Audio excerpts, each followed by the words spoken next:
ఇంకెంతో సమయం లేదు. ఇంకొన్ని గంటల్లోనే తెలంగాణ రాజకీయాల్లో కొత్త దశ మొదలు కాబోతోంది. ఈ రాష్ట్రానికి సరికొత్త దిశను చూపించేందుకు ఓ నూతన రాజకీయ శక్తి ఆవిర్భవించబోతోంది. కల్వకుంట్ల కవిత పార్టీ ప్రకటనకు ముందు రాజకీయ ప్రకంపనలు సృష్టిస్తోంది. కొద్ది రోజులుగా తెలంగాణ రాజకీయం అంతా కవిత పార్టీ చుట్టే తిరుగుతోంది. మరి కవిత ప్రకటించబోయే కొత్త పార్టీ జెండా ఎలా ఉండబోతోంది? ఎజెండా ఎంత మందిని ఆకట్టుకుంటుంది?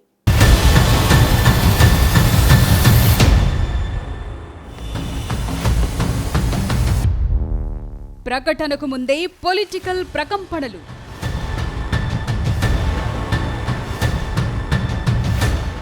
కవిత పార్టీ జెండా ఏంటి, ఎజెండా ఏంటి?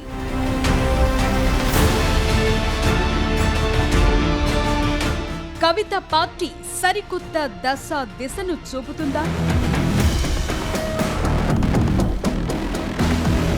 తెలంగాణ రాజకీయాల్లో మరో కీలక దశ మొదలు కాబోతోంది. కల్వకుంట్ల కవిత కొత్త రాజకీయ ప్రయాణం రాష్ట్ర రాజకీయాల్లో సంచలనంగా మారింది. తండ్రి కేసీఆర్ స్థాపించిన బీఆర్ఎస్ నుంచి బయటకొచ్చి సొంతంగా రాజకీయ అస్తిత్వాన్ని చాటుకునేందుకు కవిత అడుగులు వేస్తున్నారు. కొత్త పార్టీతో జనంలోకి రాబోతున్నారు. ఇప్పటికీ తెలంగాణ పాలిటిక్స్ లో హీట్ మొదలయ్యింది. కవిత పార్టీ పేరేంటి, జెండా ఎలా ఉండబోతోంది, ఎజెండాలో ఏమేముంటాయి, ఆమె పార్టీ సిద్ధాంతమేంటి, కల్వకుంట్ల కవితకు ఉన్న రాజకీయ వ్యూహమేంటి లాంటి చర్చలు ఊపందుకున్నాయి. ఇప్పటికీ కవిత పార్టీ పేరు ఇలా ఉండొచ్చంటూ కొన్ని పేర్లు ప్రచారంలోకొచ్చాయి. సర్వోదయ తెలంగాణ అనే పేరు ఖరారైనట్లు సమాచారం అందుతోంది.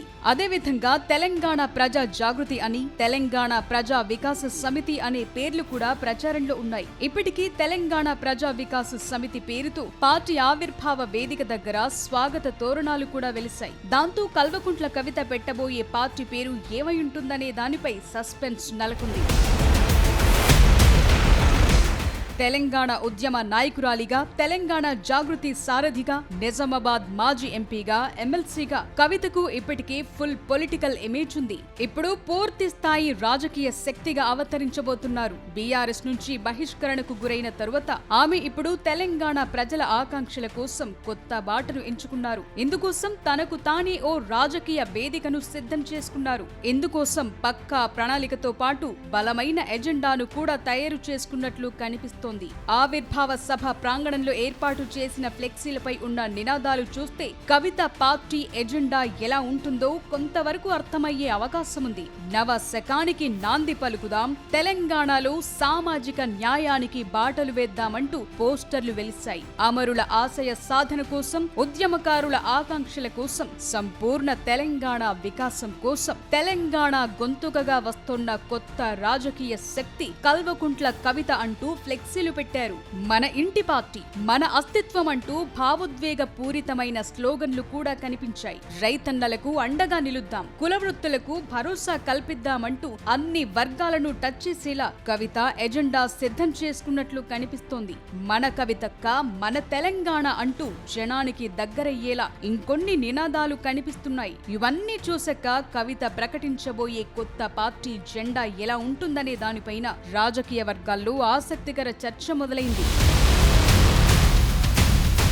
కల్వకుంట్ల కవిత తెలంగాణ రాష్ట్ర సమితి టీఆర్ఎస్ అనే పేరు పట్ల గతంలో సానుకూలత వ్యక్తం చేశారు. ఇప్పుడు ఆ పేరుకు దగ్గరగా ఉండేలా తెలంగాణ జన జాగృతి లాంటి పేర్లను కూడా పరిశీలిస్తున్నట్టు తెలుస్తోంది. అంతేకాదు కవిత పార్టీ జెండాలో గులాబీ రంగు ఉంటుందా ఉండదా అనేది కూడా ఇంట్రెస్టింగ్ గా మారింది. అంతేకాదు రాష్ట్ర సంస్కృతిని ప్రతిబింబించే పచ్చదనం, గాంధీజీ సర్వోదయ సిద్ధాంతాలను సూచించే తెలుపు రంగుల మేళవింపు ఉండే అవకాశాలున్నాయంటున్నారు. జెండా మధ్యలో తెలంగాణ తల్లి ఉంటుందా, బతుకమ్మ ఉంటుందా, తెలంగాణను ప్రతిబింబించే మరేదైనా చిహ్నం ఉంటుందా అనేది కూడా ఆసక్తి రేపుతోంది. పార్టీ జెండాను మించి ఎజెండాపై ఇంకా ఎక్కువ చర్చ జరుగుతోంది. కల్వకుంట్ల కవిత పార్టీ ఎవరి కోసం అనే క్వశ్చన్ ఇప్పుడు అందరి మెదళ్లను తొలచేస్తోంది. అయితే కవిత తన పార్టీ ఎజెండాను ప్రధానంగా 3 వర్గాల చుట్టూ తిప్పుతున్నారు.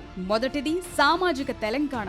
గాంధీ సర్వోదయ సిద్ధాంతం ఆధారంగా అందరికీ సమాన అవకాశాలు రావాలనే సిద్ధాంతం. ముఖ్యంగా నిరుద్యోగ యువతకు భరోసానిచ్చేలా, యువతను ఆకట్టుకునేలా కవిత పార్టీ పాలసీలు ఉంటాయనే చర్చ ఉంది. బీసీ వర్గాలను ఆకట్టుకునేలా బీసీ రిజర్వేషన్ల అమలు కోసం ఇప్పటికే కవిత పోరాడుతున్నారు. వెనుకబడిన వర్గాలకు రాజ్యాధికారంలో పెద్దపీట వేయటమే తన లక్ష్యమని ప్రకటించారు. ఇక మహిళా సాధికారతకు కూడా కవిత ప్రాధాన్యమిస్తారని చెప్తున్నారు. చట్టసభల్లో మహిళా రిజర్వేషన్లు, మహిళా భద్రత ప్రధాన అస్త్రాలయ్యే అవకాశాలున్నాయి.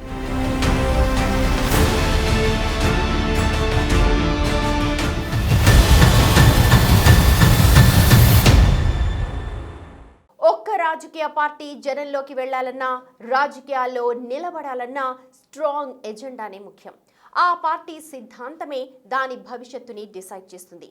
వీటికి మించి తెలంగాణ రాజకీయాలను శాసించాలన్నా, జనాన్ని తన వైపు తిప్పుకోవాలన్నా కవిత చూపబోయే దూకుడైన నాయకత్వ పటిమే నిర్ణయిస్తుంది. మరి కవిత ఎత్తుకున్న Sarvodaya slogan sound state political ground లో రీసౌండ్ లో వినిపిస్తుందా?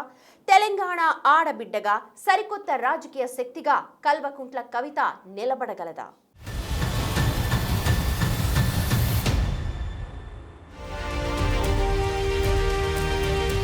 తెలంగాణలో మరో ప్రాంతీయ పార్టీ వస్తే ప్రభావం చూపుతుందా?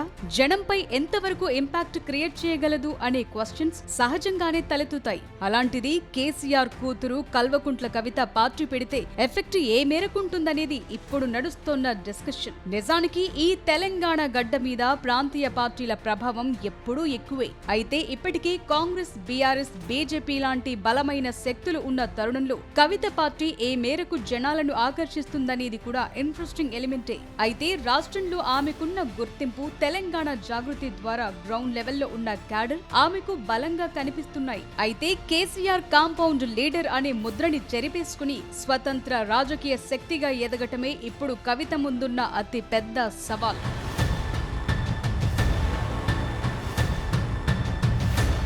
కల్వకుంట్ల కవిత ఎత్తుకున్న సర్వోదయ తెలంగాణ, సంపూర్ణ వికాసం లాంటివి కేవలం ఓ నినాదమా, లేక రాబోయే కాలంలో రాష్ట్ర రాజకీయాలను శాసించబోయే బలమైన అస్త్రమా అన్నది ఇప్పుడు రాజకీయ వర్గాల్లో చర్చకు తెరలేపింది. ఎందుకంటే ఓ పార్టీ మనుగడకు ఐడియాలజీ ఆక్సిజన్ అయితే, ఆ సిద్ధాంతాన్ని జనంలోకి తీసుకెళ్లే నాయకత్వం వెన్నెముక లాంటిది. తెలంగాణ రాజకీయాల్లో ఇటీవలి కాలంలో విమర్శలు, ప్రతి విమర్శలు, ఆరోపణల హోరు పెరిగింది. ఈ పరిస్థితుల్లో కవిత సర్వోదయ నినాదాన్ని భుజానికెత్తుకోవటం వెనుక ఓ లోతైన వ్యూహం కనిపిస్తోంది. కులమతాలకు అతీతంగా సమాజంలోని అన్ని వర్గాల సంక్షేమమే లక్ష్యంగా ఆవిడ పార్టీ పనిచేయబోతోందనే చర్చ జరుగుతోంది. దూకుడుగా ఉంటూనే సిద్ధాంతపరమైన పరిణితిని ప్రదర్శించడం ద్వారా న్యూట్రల్ ఓటర్లను ఆకర్షించే ప్రయత్నం చేస్తారని చెప్తున్నారు. విద్వేష, విమర్శల రాజకీయాల మధ్య సర్వోదయ అనే సాఫ్ట్ స్లోగన్ ఎంతవరకు వర్కౌట్ అవుతుందనేది కూడా ఇప్పుడు ఇంట్రెస్టింగ్ పాయింట్.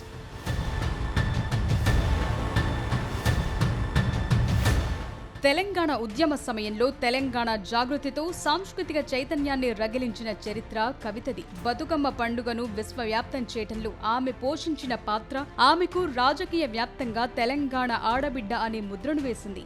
ఈ పునాదుల మీదే కవిత తన రాజకీయ భవిష్యత్ నిర్మించుకోబోతున్నారు. అందరికీ సమాన అవకాశాలు దక్కాలనే లెక్కలతో జనంలోకి వెళ్తున్నారు. పైగా ఎంపీగా, ఎమ్మెల్సీగా ఆమెకు కావాల్సినంత రాజకీయ అనుభవం ఉంది.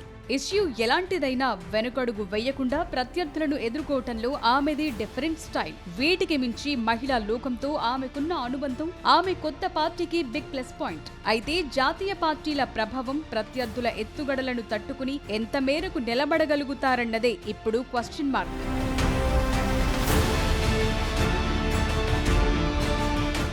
కవిత తన పార్టీనే కాదు, పంతాను కూడా మార్చుకున్నారు. జనం సమస్యలే ఎజెండాగా ముందుకు సాగుతున్నారు. ఈ క్రమంలో సోషల్ మీడియాలోనే కాదు, క్షేత్ర స్థాయిలో జనంతో మమేకమవటం పైన కవిత ఫోకస్ పెట్టారు. తెలంగాణలో మహిళా ఓటర్లు ఇప్పుడు డిసైడింగ్ ఫ్యాక్టర్ గా ఉన్నారు. వాళ్ళందరినీ ఒక తాటిపైకి తీసుకురాగలిగితే కవిత ఓ తిరుగులేని రాజకీయ శక్తిగా ఎదిగే అవకాశం ఉంది. కేసీఆర్ కూతురిగా గుర్తింపు ఉన్నప్పటికీ తనకంటూ ప్రత్యేక రాజకీయ అస్తిత్వాన్ని నిర్మించుకోవటంలో ఆమె అడుగులు వేస్తున్నారు. ఉద్యమ కాలం నాటి తెగింపు, పరిణితి చెందిన రాజకీయ వ్యూహకర్తగా రాబోయే రోజుల్లో తెలంగాణ రాజకీయాలను శాసించే కీలక శక్తుల్లో కల్వకుంట్ల కవిత పేరు ముందు వరుసలో ఉంటుందని చెప్పటంలో మరో డౌట్ లేదు. సరికొత్త రాజకీయ శక్తిగా ఆమె ప్రయాణం కేవలం తన పార్టీ భవిష్యత్తునే కాదు, రాష్ట్ర రాజకీయ దిశను కూడా మార్చే అవకాశం ఉందని తలపండిన రాజకీయ విశ్లేషకులు అంటున్నారు. రాజకీయాల్లో గెలుపోటముల సంగతి పక్కన పెడితే అన్నింటినీ తట్టుకుని నిలబడే తత్వమే నాయకత్వంపై జనంలో నమ్మకం కలిగేలా చేస్తుంది. కవిత చూపిస్తోన్న ఈ దూకుడు, ఆమె ఎంచుకునే సిద్ధాంతం, ఆమె ఎజెండా అన్ని పక్కాగా సెట్ అయితే తెలంగాణ పొలిటికల్ గ్రౌండ్ లో ఖచ్చితంగా ఆమె పేరు రీసౌండ్ లో వినిపిస్తుంది. ఈ క్రమంలో కవిత ప్రకటించబోయే పార్టీ రాష్ట్ర రాజకీయ ముఖ చిత్రాన్నే మార్చేస్తుందా? మిగతా పార్టీలకు ఆల్టర్నేట్ గా ఎదుగుతుందా, లేక కేవలం ఓ ప్రాంతీయ పార్టీగా మిగిలిపోతుందా అనేది భవిష్యత్తులో తేలిపోతుంది. కానీ కల్వకుంట్ల కవిత పార్టీతో తెలంగాణ రాజకీయాల్లో మొదలయ్యే కొత్త దశ ఖచ్చితంగా ఊహించని పోటీకి దారితీస్తుందనేది మాత్రం ఎవరూ కాదనలేని వాస్తవం.